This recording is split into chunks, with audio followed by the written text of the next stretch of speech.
दोस्तों नमस्कार। एक सप्ताह के भीतर देश में दो बड़ी घटनाएं होती हैं। एक तरफ महाराष्ट्र में मुंबई में बाबा सिद्दीकी की हत्या कर दी जाती है। एनसीपी के नेता और सलमान खान के बेहद नजदीक माने जाने वाले बाबा सिद्दीकी की हत्या क्यों की जाती है?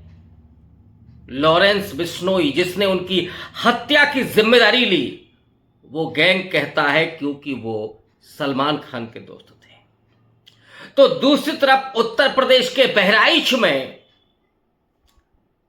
नवरात्रि के बाद, दशहरे के बाद दुर्गा के मूर्ति विसर्जन के समय डीजे पर बजते अश्लील गाने, भड़काऊ गाने, और एक नौजवान भगवा ध्वज लेकर के चढ़ता है एक घर के ऊपर और उसके घर के ऊपर लगे हुए हरे रंग के झंडे को उतार कर भगवा झंडे को लहराता है। फिर एक अचानक गोली आती है जो उसके सीने को छलनी करके निकल जाती है और उसके बाद पूरे दहशत का माहौल बहराइच में होता है। रात भर जो चलता है, दूसरे दिन सुबह जो होता है, प्रशासन के नाक के नीचे मुख्यमंत्री के रहते हुए, दिल्ली लखनऊ में ही है ना योगी आदित्यनाथ, और बहुत सख्त माने जाते हैं, ठोको नीति चलती है कि इस राज्य में तो साहब परिंदा भी पर नहीं मार सकता। लेकिन जो डीजे बजाए जा रहे थे, जो लाठी और डंडे से लैस लोग 60 दुकानों को जला रहे थे, लोगों को बेघर कर रहे थे, लेकिन वो गुनहगार नहीं थे। जब हालात बेकाबू होने लगे तब पुलिस ने उनको खदेड़ा। इस बहराइच में जो ये सब हुआ है, क्या इसका कनेक्शन महाराष्ट्र के चुनाव से है? इसी पर करेंगे चर्चा और जरा समझने की कोशिश करेंगे क्यों ये सब खेल फिर से दोहराया जाने लगा है। हिंदू मुसलमान फिर से क्यों, दंगे की आग क्यों, और ये जो सांप्रदायिक राजनीति है जिसको इतनी बड़ी शिकस्त 2024 के लोकसभा चुनाव में मिलती है, वो फिर क्यों सिर उठाने लगती है? हरियाणा बीजेपी जीत गई। क्या हरियाणा की जीत पर उसको भरोसा नहीं है? क्या ये जीत चुनाव आयोग के जरिए मिली है? महाराष्ट्र में क्या उसकी हालात और ज्यादा खराब है? और महाराष्ट्र में चूंकि महाविकास आघाड़ी एकजुट है, शरद पवार जैसा वयोवृद्ध नेता, अनुभवी नेता, तो दूसरी तरफ उद्धव ठाकरे जैसा मराठा छत्रप, शिवसेना उद्धव ठाकरे, और तीसरी तरफ वो नेशनल पार्टी, वो कांग्रेस पार्टी जिसके सबसे लोकप्रिय नेता राहुल गांधी भारत जोड़ो यात्रा के बाद ही महाराष्ट्र के नंबर 1 नेता बन चुके हैं। क्या इसलिए बीजेपी की चूल्हे हिली हुई हैं? क्या बीजेपी को लग रहा है कि महाराष्ट्र उसके हाथ से निकल रहा है? महाराष्ट्र चूंकि आर्थिक राजधानी है देश की, और इसलिए चूंकि वहां गुजरातियों का पैसा भी बहुत लगा है। अभी अभी धारावी में 124 एकड़ जमीन मिल गई अडानी साहब को। अंबानी के बहुत सारे प्रोजेक्ट, हालांकि ढेर सारे प्रोजेक्ट उसी महाराष्ट्र से निकाल करके गुजरात ले जाए गए, लेकिन देश की सबसे बड़ी आर्थिक राजधानी होने के कारण महाराष्ट्र किसी तरीके से भारतीय जनता पार्टी अपने चंगुल में रखना चाहती है। तो क्या जमीन खिसकी हुई थी, इसलिए ये दो बड़ी घटनाएं होती हैं? जरा पहले घटना पर आते हैं। वो घटना है बाबा सिद्दीकी की हत्या। वो राजनेता जिसको 22 श्रेणी की सुरक्षा मिली हुई थी, लेकिन उसे रात को गोली मार दी जाती है। एक नहीं, दो नहीं, तीन नहीं, 4 गोलियां मारी जाती हैं और कोई मौका नहीं दिया जाता है कि उसकी जान बच सके। और होता क्या है, आरोप क्या होता है?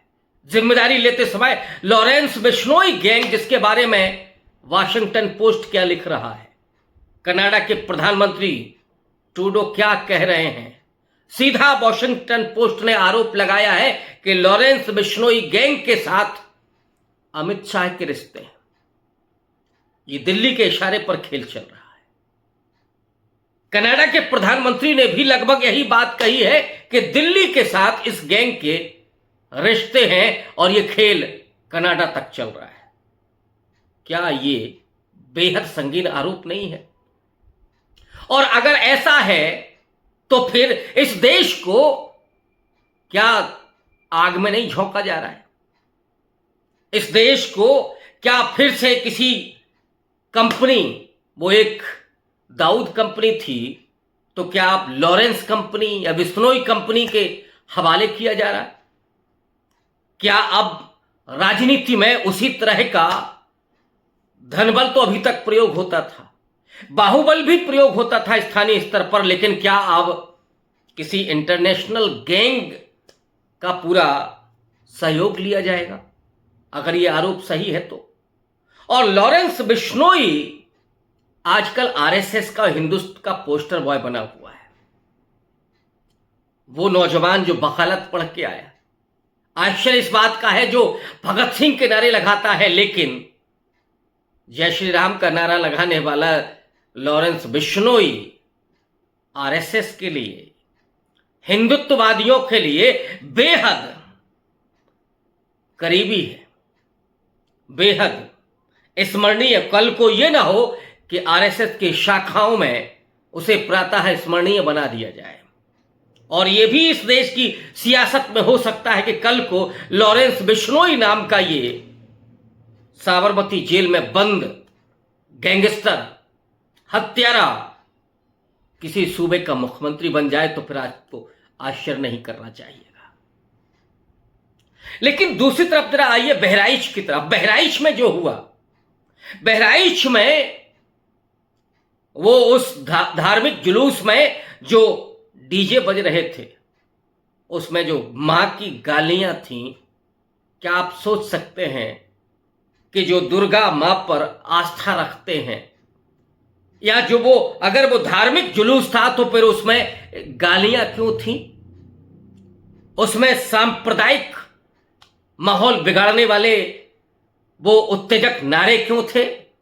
तेल लगा लो डावर का, हिसाब किताब कर दो बाबर का, वगैरह वगैरह, बहुत वाहियात किस्म के। तो दूसरी तरफ योगी जिंदाबाद कैसे हो रहा था? इसका मतलब यह है कि यह कोई धार्मिक जुलूस नहीं था, यह पॉलिटिकल जुलूस था और इसका मकसद था सांप्रदायिकता फैलाना, नफरत के जरिए एक समुदाय विशेष को, मुसलमानों को डराना, खौफजदा करना, उनके घरों पर, उनकी अस्मिता पर भगवा ध्वज लहराना। क्या यह किसी लोकतांत्रिक देश में संभव है? क्या इसी दिन के लिए, जब यह खून खराबा हो रहा है, नफरत की पूरी आंधी चल रही है, क्या ऐसे ही दिन के लिए भगत सिंह, सुखदेव, राजगुरु ने शहादत दी थी?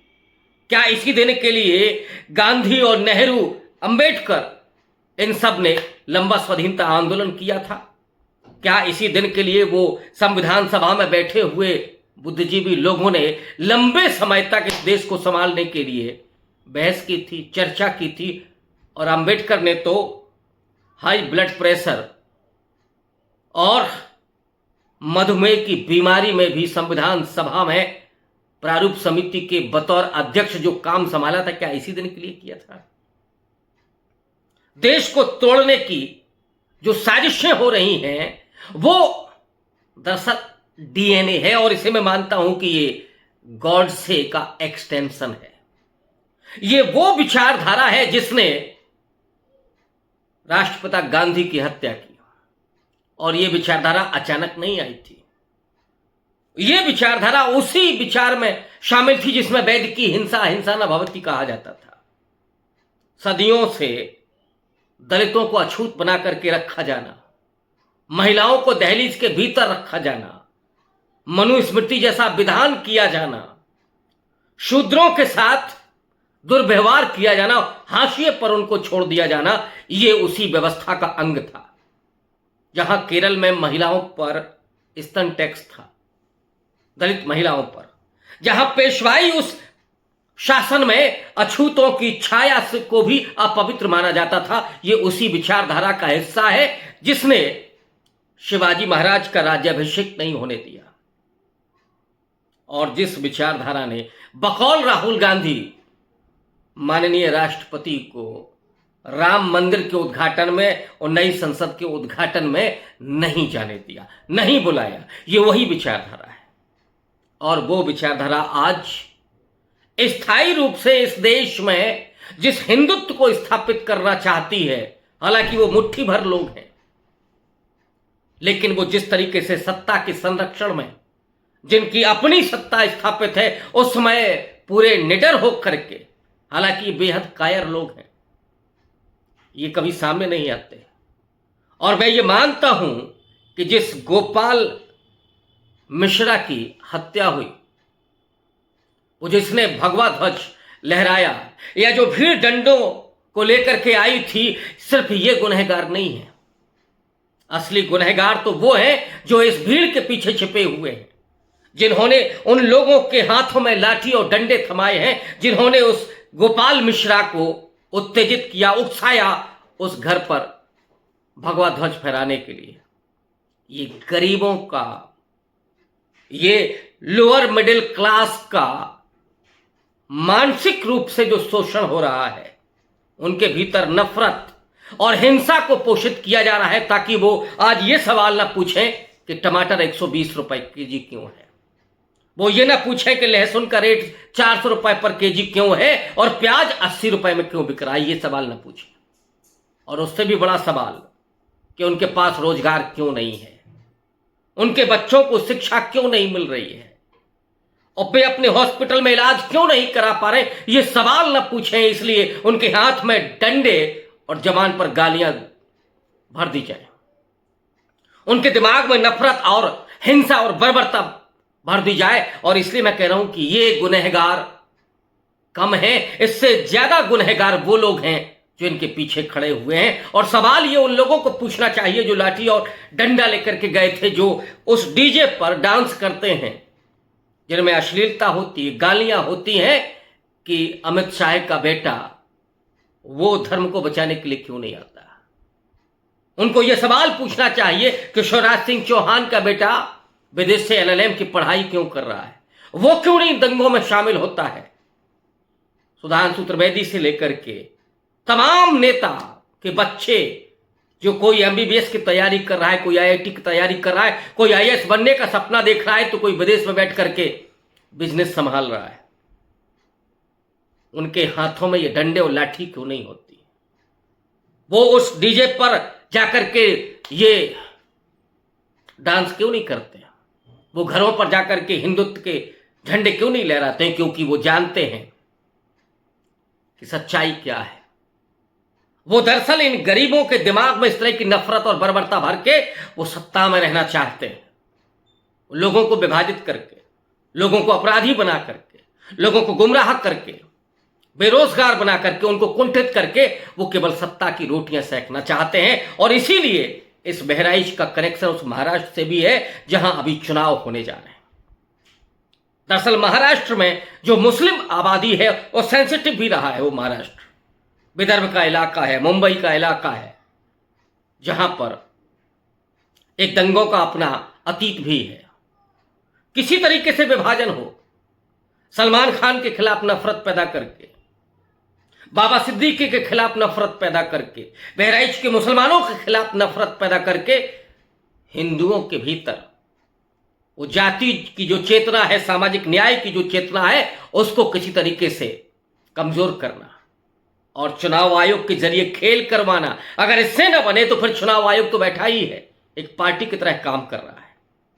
और आश्चर्य तो इस बात का है कि जिस सुप्रीम कोर्ट ने और Chief Justice of India DY Chandrachud ने आज वो जो न्याय की देवी है उसके मूर्ति को चेंज करवाया है।